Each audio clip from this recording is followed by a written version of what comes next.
Good morning, friends. Roosbelina here. I'm going to teach you a new recipe. Today we are going to make tamales.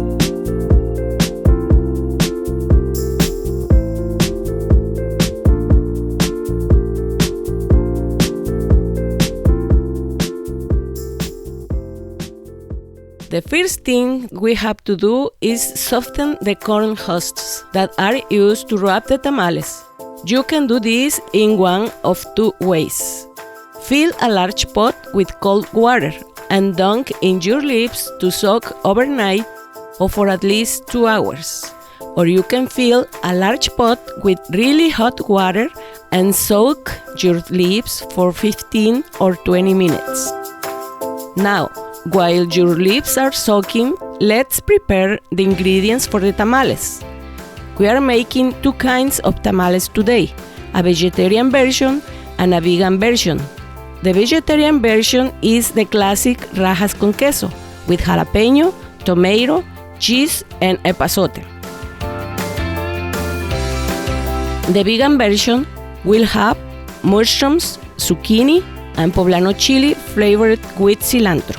The filling for the jalapeño and cheese tamales is simply slice or chop the individual ingredients. Now, to prepare the filling for the mushrooms and zucchini tamales, chop up all ingredients except the poblano chili. This one we first need to peel. You will need to first roast it, then wrap it up in a plastic bag while it's still hot.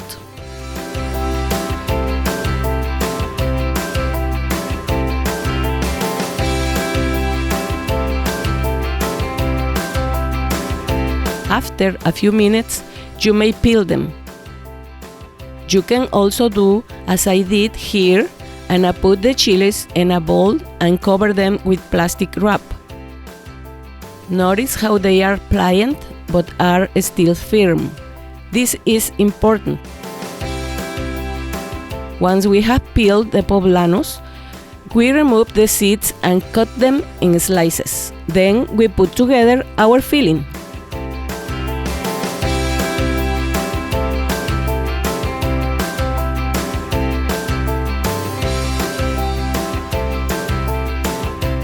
We put a small amount of oil in a pan and fry some onions there. When the onions are translucent, we add the sliced mushrooms. The goal here is to brown and add lots of flavor and also to release as much liquid from the mushrooms as possible. Once the mushrooms are nice and browned, we add the zucchini, garlic, and salt. We cook this for a few minutes, just long enough for the zucchini to barely begin getting soft before we add the cilantro. As we prepare this filling, we have to make sure that the vegetables are still a bit uncooked. They will finish cooking inside the tamal. We give that a stir and then we remove from the heat. Now we get another skillet. We add some more onion and then we add the poblano chiles. We give that a stir and cook for a minute or two. Once that is warmed and the onion looks a little browned, we add to the skillet with the mushrooms and zucchini and toss those together. Check for salt. Let's set that aside and now work on the tamale masa. Tamales would be much easier to make if we could just buy the prepared masa that they sell at the store. Unfortunately, it usually contains lard, and that's something we don't want. There is an alternative.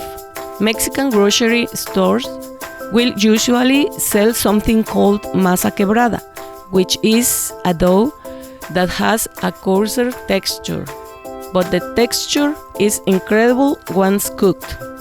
The masa quebrada is the basic ingredient for which to make your tamales from scratch. To make the masa, you need a few basic ingredients: masa quebrada, oil, baking powder, and salt. Put your dough in a large bowl and begin kneading by hand, gradually adding the oil.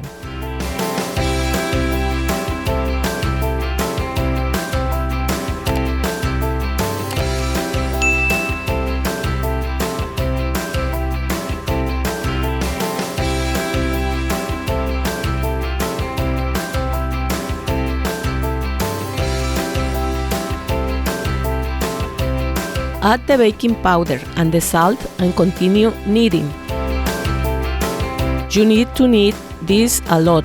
The more you knead, the softer and fluffier your tamales will come out. It will take at least an hour of kneading. You may also transfer the dough into a stand mixer in small batches once you are sure all the ingredients are evenly distributed, and mix 15 minutes with your paddle attachment. Once your masa is done, it is time to assemble your tamales. Let's return to our corn husks. By now, they should be soft and very pliable and ready to use.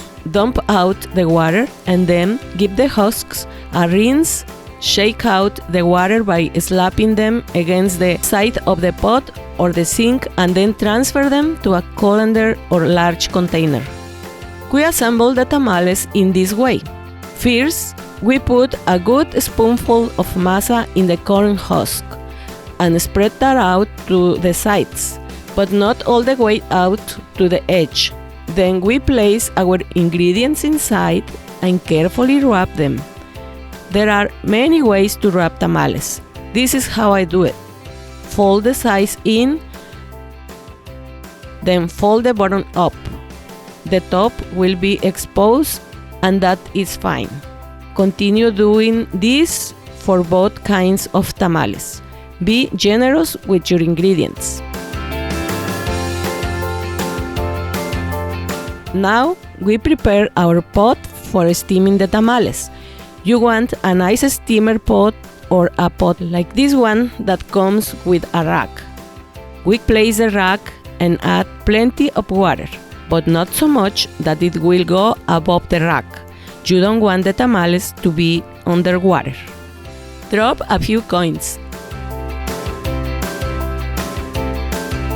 Now place a bed of corn husks and then place your tamales.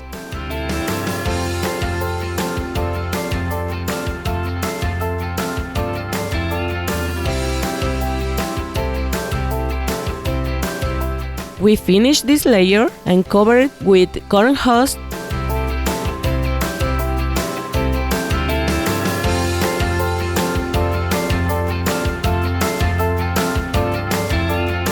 Then we add our final layer of tamales.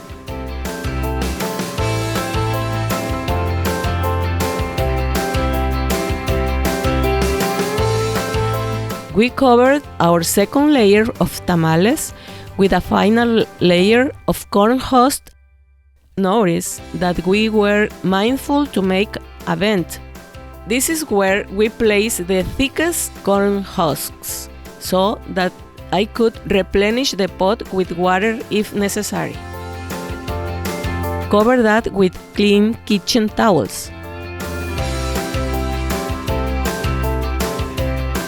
Finally, we covered the pot and let it cook for 2 hours, but always listen to your pot. You should hear a faint clicking of the coins rattling around in the boiling water. Anytime you do not hear them, it means the water has run out and you need to add more. After 2 hours, check your tamales. You know they are done when you open one up and the masa no longer sticks to the husk. They will be very soft, but they will firm up as they cool inside the pot. That's it. I hope you guys enjoy. Merry Christmas and God bless you. For to us a child is born, to us a son is given, and the government will be on his shoulders, and he will be called Wonderful Counselor, Mighty God, Everlasting Father, Prince of Peace. We have become so used to seeing bad news on TV, but when we shift our perspective, we see that our life is not defined by the tragedy around us. Our destiny is glorious and bright because we received the best gift of heaven. Good news of great joy, for Christ came to earth to save us, and because of Him, you and I are assured that in the end, sin and death and pain and sorrow will end forever. God bless you and your families.